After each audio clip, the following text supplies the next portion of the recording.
This is a podcast by The Straits Times. You see, taxis pay quite a high rental per day. Of course, most of them are full-time to make a living for their families. Whereas PHV, most of them are part-timers. So the part-timers are taking away the job of the full-timers. This is the scenario today.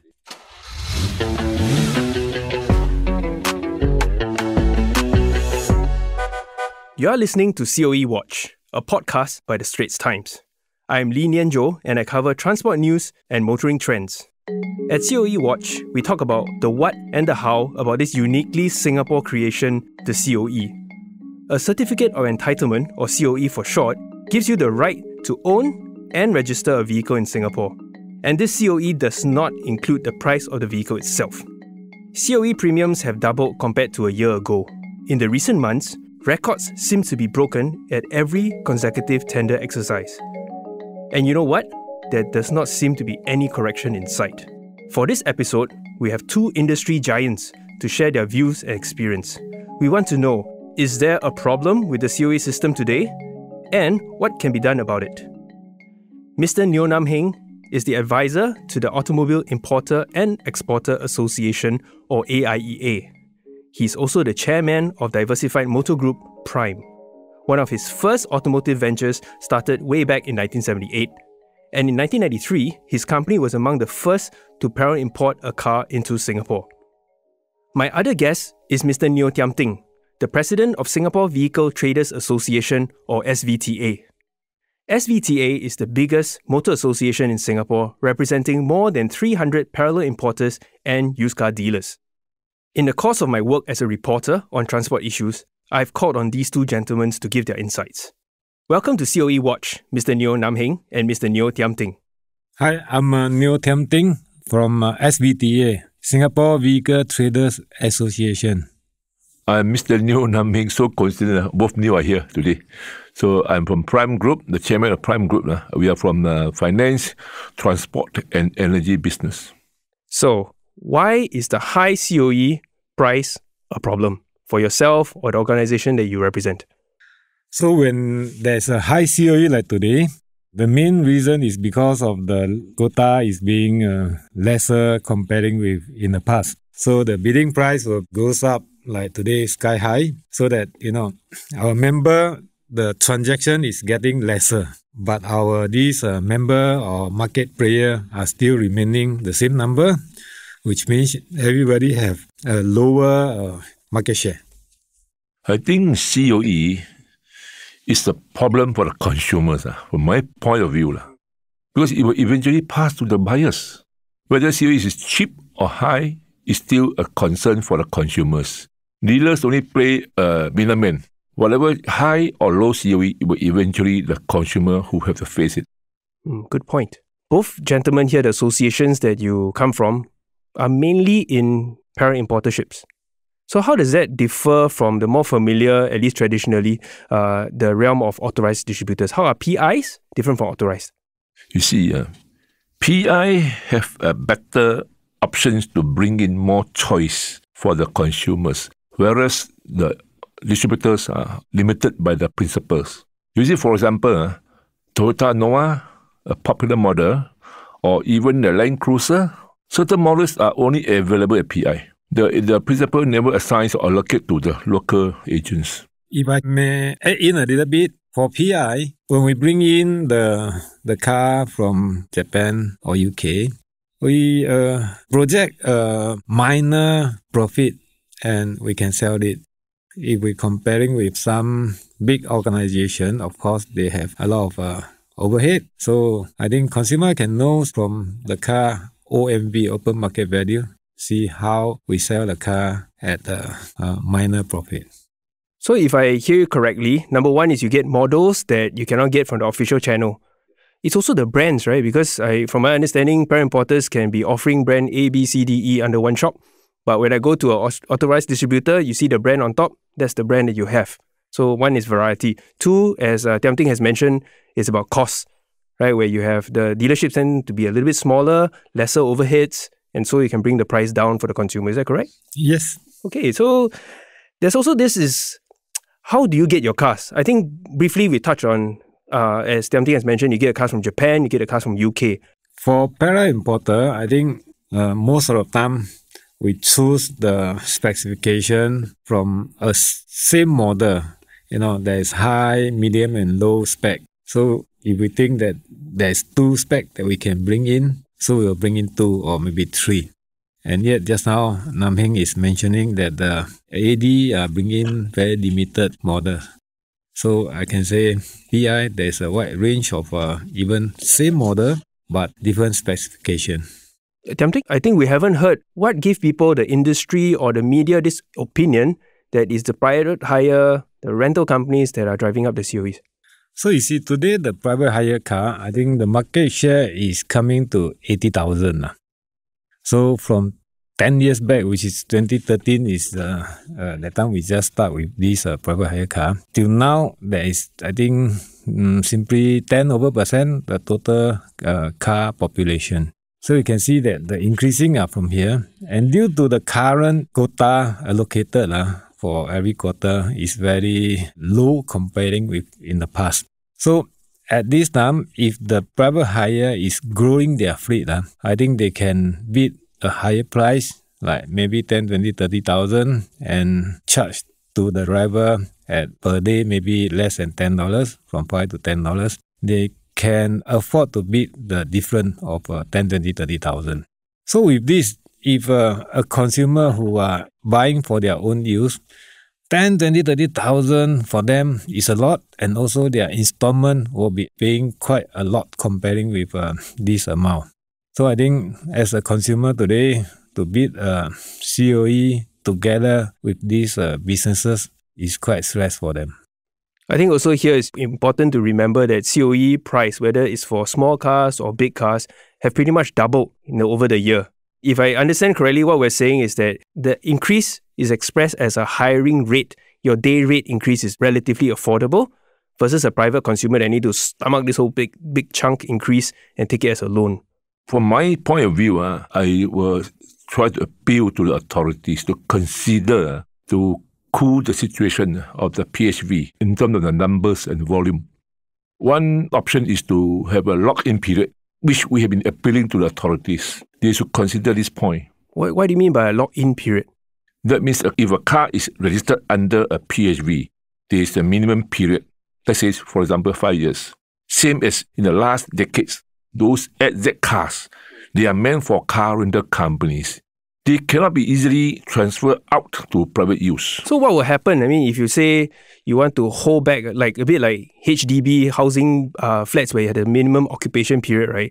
So if you hold it for 5 years, what we're saying is that it makes the rental company harder to get rid of assets if nobody hires it, or what are we going at? If you are going really a transport operator or service provider, you should plan yourself what numbers of cars you need to operate your fleet, not to dispose of for profit taking and keep the price soaring up again and again. And all eventually will pass to drivers. Drivers eventually will pass to the consumers. It's too easy for them to buy and sell it without any rules to limit them, There must be some restriction. Tiam Ting, you have something to add about this SZ scheme from before where there was this lock-in period? Yes, in the past there's SZ scheme, so it has been removed after some time. I think for now, this PHV has been increased, as I mentioned just now, 10% at least for total car population. I think it's time maybe take into consideration to review it, because today, what I'm worried is a lot of these players for PHV. Of course, some are genuine. They have already prepared to have a certain fleet. But some of them is not really a genuine player.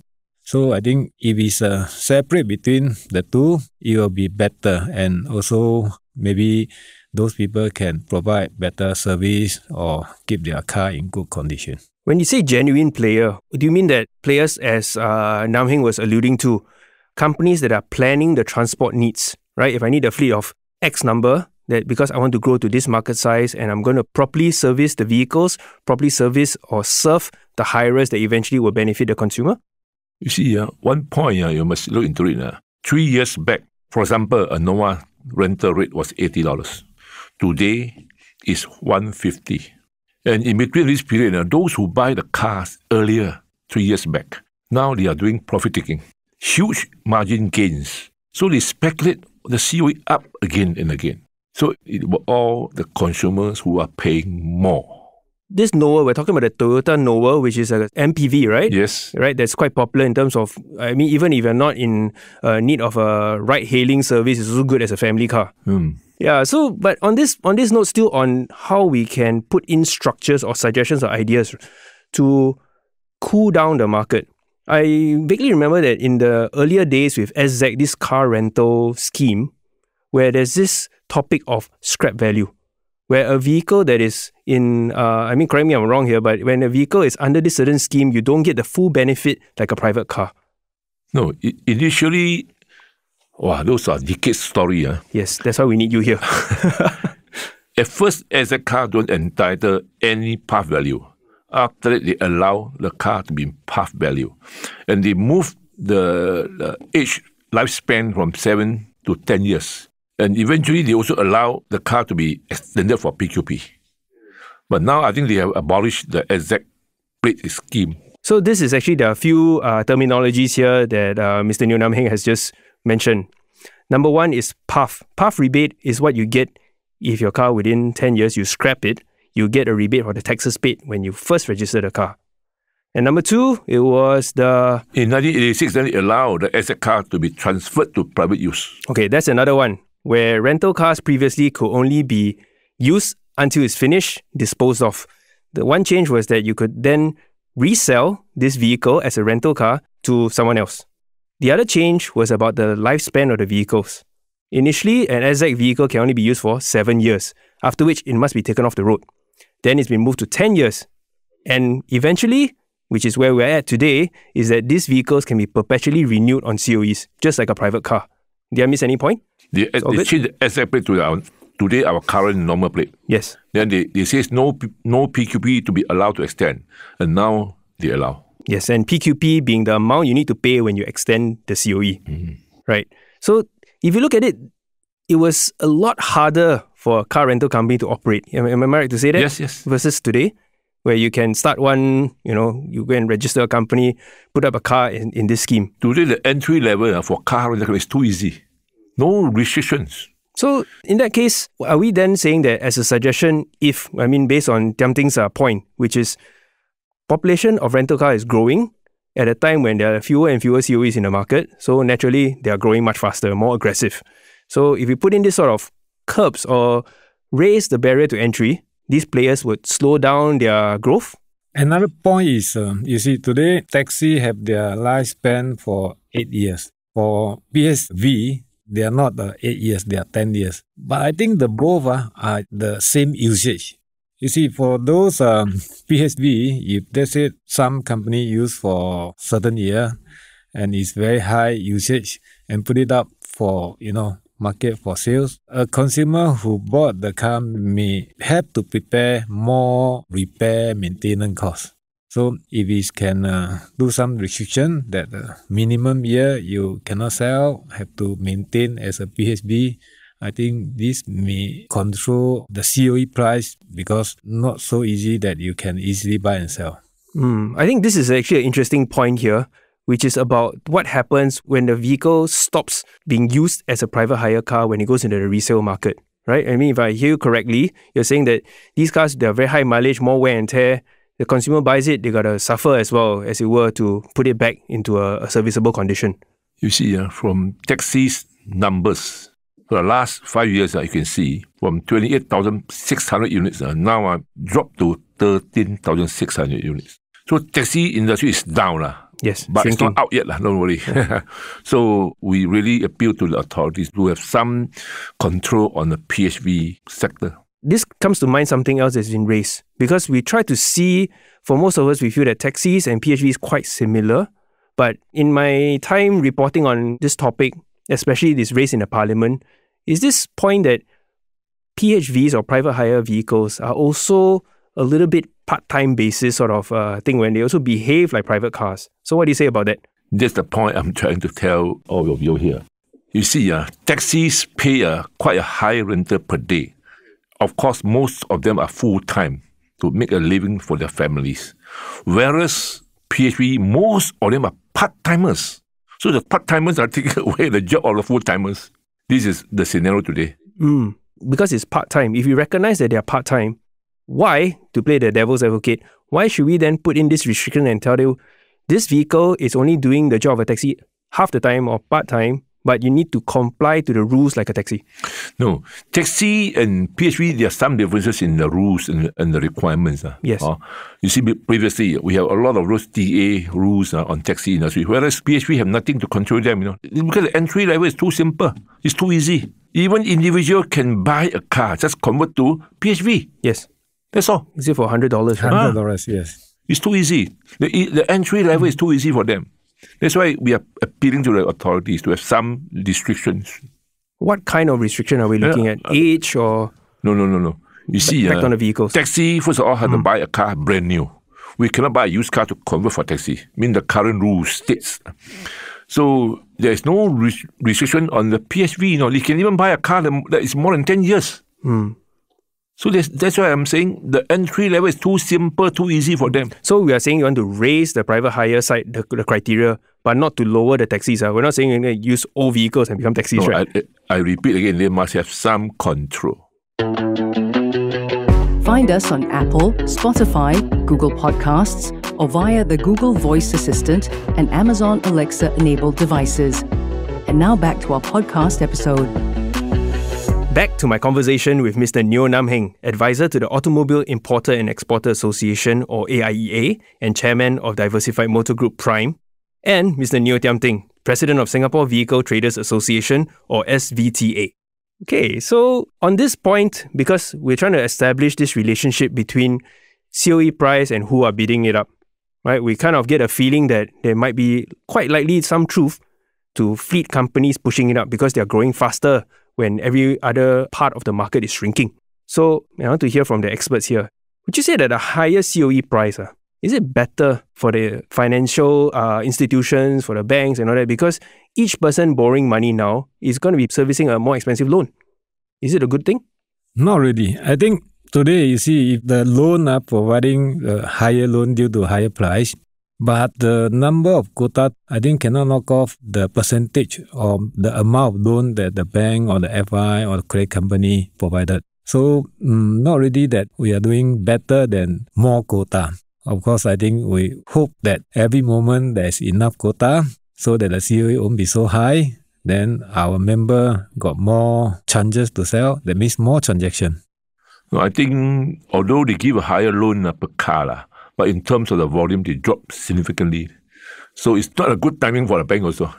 Yeah, I think from what we are selling today, those cars, just how we mentioned, those MPV or those hybrid car, all these few models. Today we don't have too many models that we can sell. All these models mostly buyer are from those PHV. Of course, there is some minority which is purchased by those end users. So, as I say, the higher percentage for today, our customer is from, buying to increase their fleet. And yet for end user today, it's not easy for a medium and low income to own a car, I think.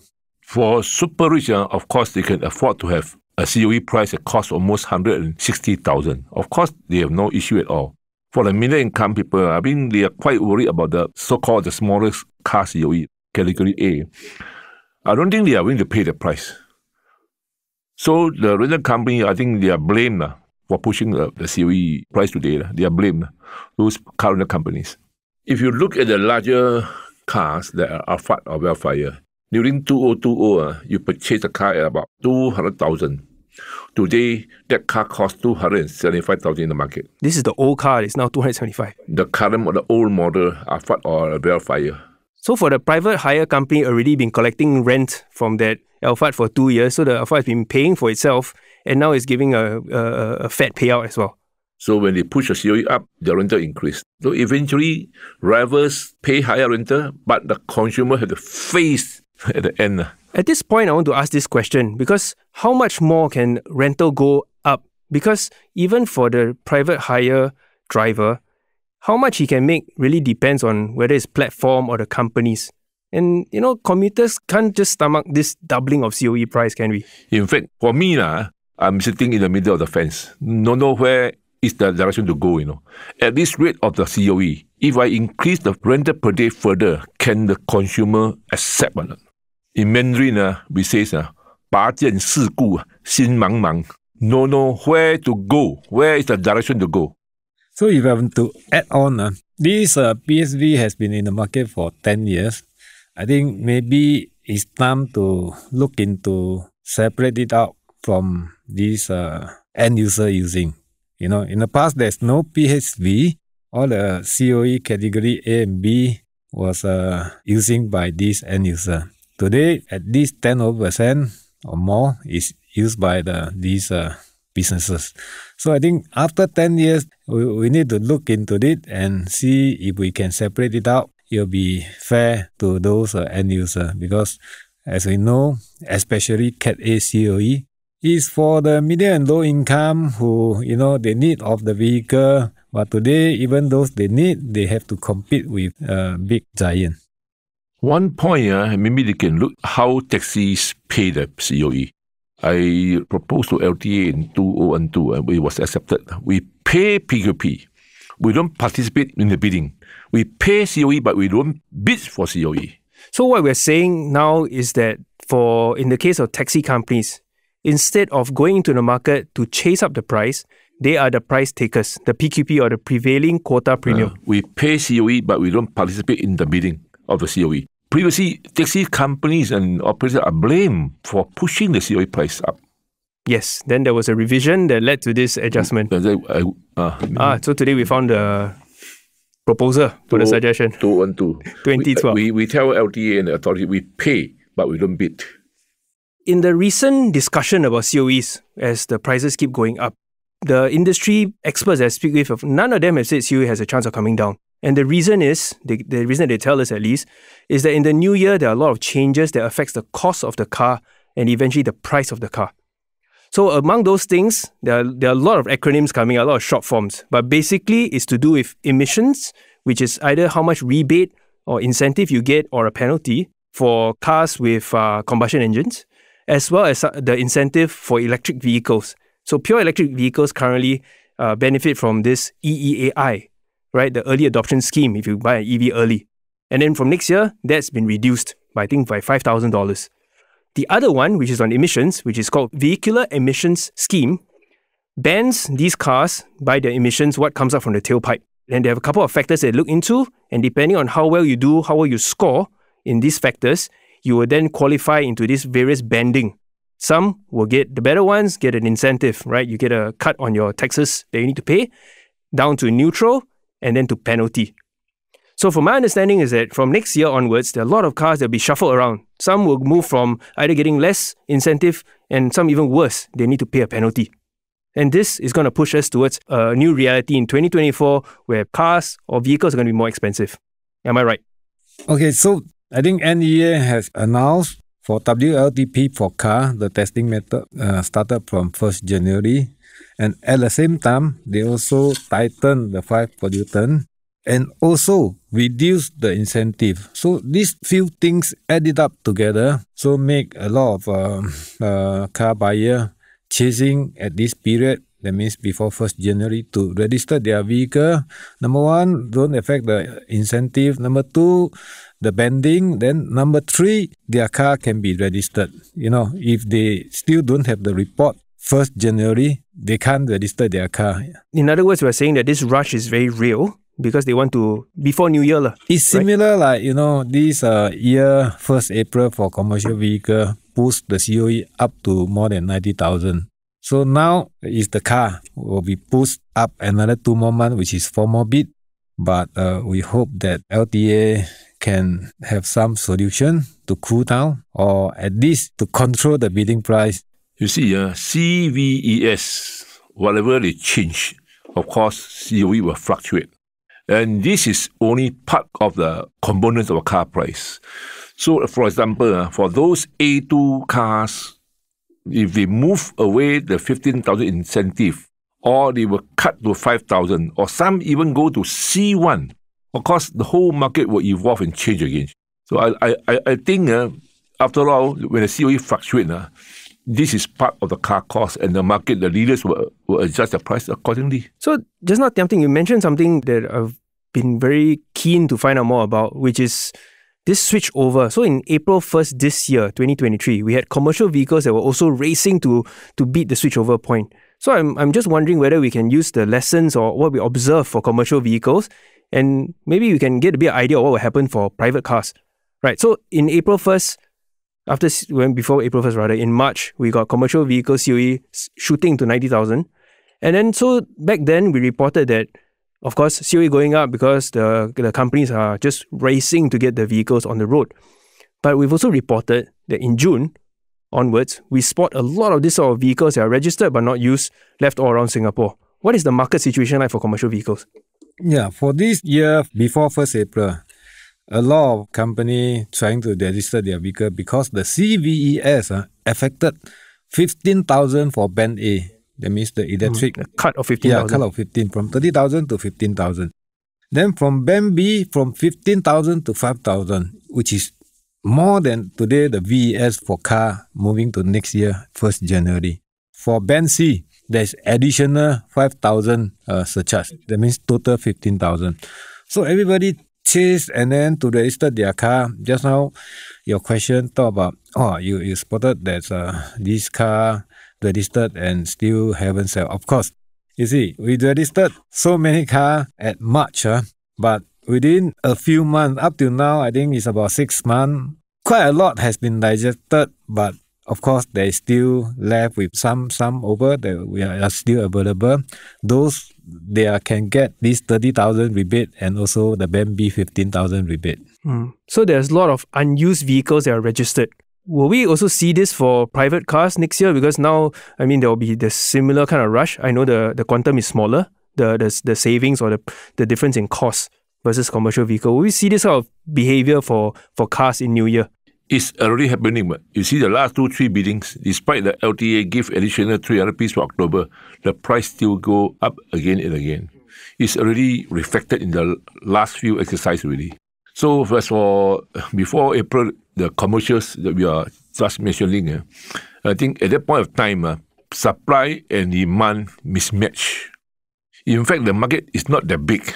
But because of those importers are trying to escape the tax difference, that's why they have no choice. They have to get the car registered and use as a used car to sell it in the open market. So then the question is, because ultimately you want to make this a reader service or a listener service, is that for the commercial vehicles, if you go into these dealers that have excess stock, can we get a good bargain? Is it going to be a good deal to buy this registered but not used vehicles? Yeah, you see, for Band A, there is 15,000 different from registered before the 1st April. So the car price that we have those registered on hand, 1 year, which is next year, March, you got 10,000 rebate, and the following year, you got another 10,000 rebate. This already there is, cheaper than if you register a new one today with the high ETS or high COE. So just now we talk about April that time, shoot up to 90 over 1,000. I can say that is quite fair already because we have ETS for commercial. If we don't have the ETS for commercial for people who registered their Band A and Band B commercial vehicle, I think the COE will be much higher than 90 something. So here I think I have to step in and explain ETS. So ETS is the early turnover scheme. And the idea, as its name suggests, is to incentivize owners of older commercial vehicles to give them up before they're otherwise due, before their COE is up. And to incentivize them, they don't have to pay the full price of the COE if they take up ETS. Instead, they pay a discount based on how old your vehicle is and how good or how clean the new vehicle is. So this ETS scheme is also one of those big consideration or big factors that's been supporting the value of used commercial vehicles in the market. Yeah, but I think ETS has been in place since 10 years back. And look at the statistics from this LTA motoring, you can see a lot of older commercial vehicle has been scrapped and changed it to the new vehicle. It's a very good scheme. That's why we propose this scheme to apply in car. so that we will go green faster as well. I think this is a nice segue to get into this point. So ETS, the whole idea is that we want to encourage the changing out of older, more pollutive vehicles to cleaner ones, right? I mean, this can be a side topic, as it were, to the COE situation, right? While we are trying to address the affordability issue, we're also trying to improve the kind of vehicles, the kind of emission levels we have for land transport. I think we've been on this for a little while now. I just want to get a sum up, right? Just what kind of ideas can we do fundamentally when it comes to solving this high COE situation? I think we got some very good ideas today. Just a recap. I mean, both Motor Traders Associations trying to propose to the authorities. We can have some option of some ideas to ease the COE situation. Number one, the ETS that they apply for commercial cars. They can consider for private cars to replace those IC cars that are very old vehicles with high pollution cars to be cleaner engine vehicles. Number two, to surcharge on the local used cars that are reaching 10 years old to extend for another 10 years old. So they should have a surcharge to discourage people to extend their vehicles to a more dereg vehicle to recycle back to more COEs. Number three, the lock-in period we have just mentioned on the PHV. Number four, the easy financing scheme. Now, to get a high loan is quite common everywhere. I think the authorities should step in to consider these few proposals. Yeah, for ETS to apply to car, I think for this proposal, for sure it will help the COE bidding price to cool down and also lower down the bidding price.